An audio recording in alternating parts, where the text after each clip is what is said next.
Hello, my name is Andres Fonseca. I am manager of companies. Uh, in the last decade, where everything has progressed, some methods have been forgotten, but others that, despite being simple and elemental, have lasted over time. So I will talk about the tools that have been better in recent years since serve to make an analysis of the financial structure of the companies. Okay, financial data circles.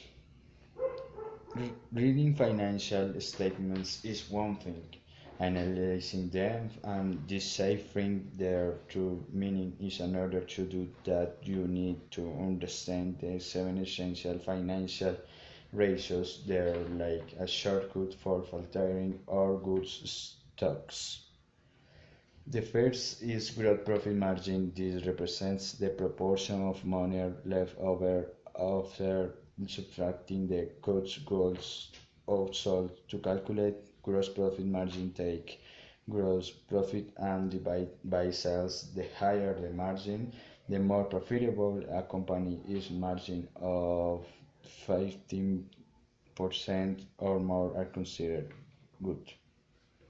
The second ratio is net profit margin. That represents the portion of money left after subtracting all expenses. To calculate net profit margin, divided net profit by sales. The higher the margin, the more profitable the company is. In general, looks for margin of 7% or more.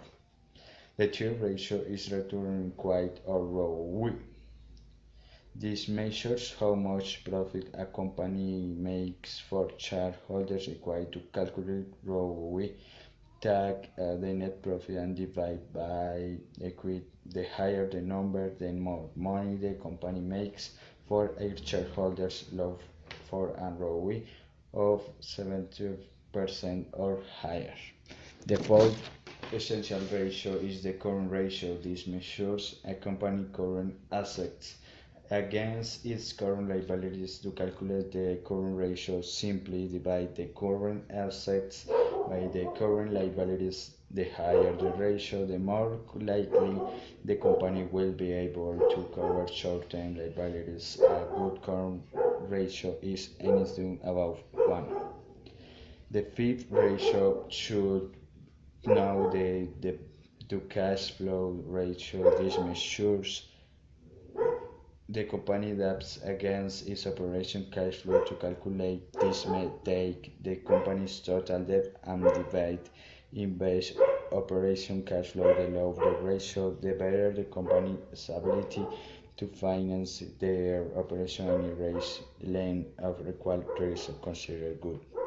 The sixth essential ratio is net gearing ratio. This measures the company debts against its shareholder. Required to calculate this ratio, first take the total debt and subtract the company cash, then divide that number by the quite. The higher the ratio, the more debt and therefore risk the company has. Look for a gearing ratio or 0 for or less. Finally, the seventh essential ratio is the dividend yield. This measures how much its dividends the company pays or compared to their stock price.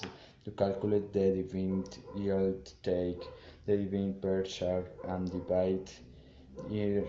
The higher the yield, the more dividends shareholders receive. For a company with consist deals between 4 and 7%, and applying the essential ratio due to account cover hidden short in stock markets.